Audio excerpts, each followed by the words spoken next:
Hey everyone, today I'm going to bring you a match between Magnus Carlsen and Trent Alexander-Arnold played about 2 weeks ago.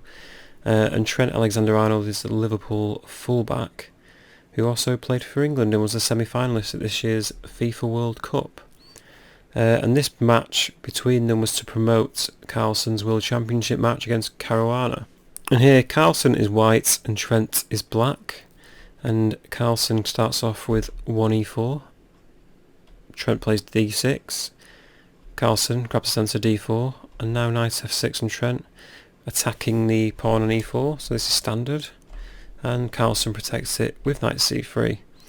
And here we can get into all sorts of variations. I myself actually would play e5 here, and this is the lion variation. So white can take, and we get into a situation like this, where it's actually pretty solid for black. I mean, black loses castling rights, but the position's really easy to play. You play c6, king c7, bishop to e6, things like this, and just slowly build up. I think Carlsen's actually played it himself. But anyway, in this position, Trent played bishop d7. Not a bad move. And Carlsen here played e5, attacking the knight. And Trent retreated to knight g8, and Carlsen played f4.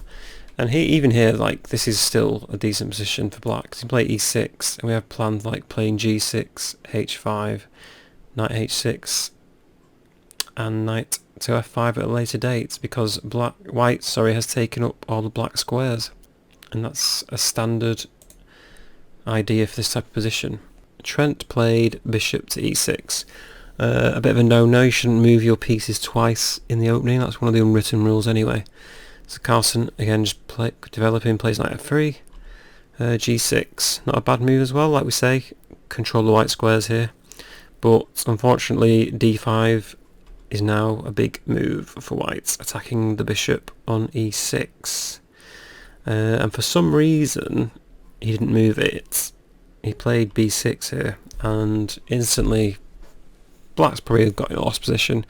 Carlsen captures the bishop on e6, and black recaptures f takes e6. And now white's just going after this pawn, so he plays knight g5, and black takes on e5. Carlsen captures, the queen swaps, and now white's just winning, so he plays knight to f7, forking the king and rook here. King moves to d7, and he just captures another piece, so that's, what, 2 pieces up? It's pretty much game over. So bishop g7 from Trent. Carlsen plays knight f7, just moving his knight out of the way, attacking e5 again. And he plays king c8. So here Carlsen just builds up on e6, attacking the e6 pawn. The king protects it, and Carlsen just attacks. So we've got 2 pieces now on this e6 pawn. Knight c6 from Trent, and Carlsen takes on e6. And here, a nice finish actually, he plays king d6, and Carlsen just plays knight c to e4, and that's mate because all the squares are covered and the king is trapped and can't escape.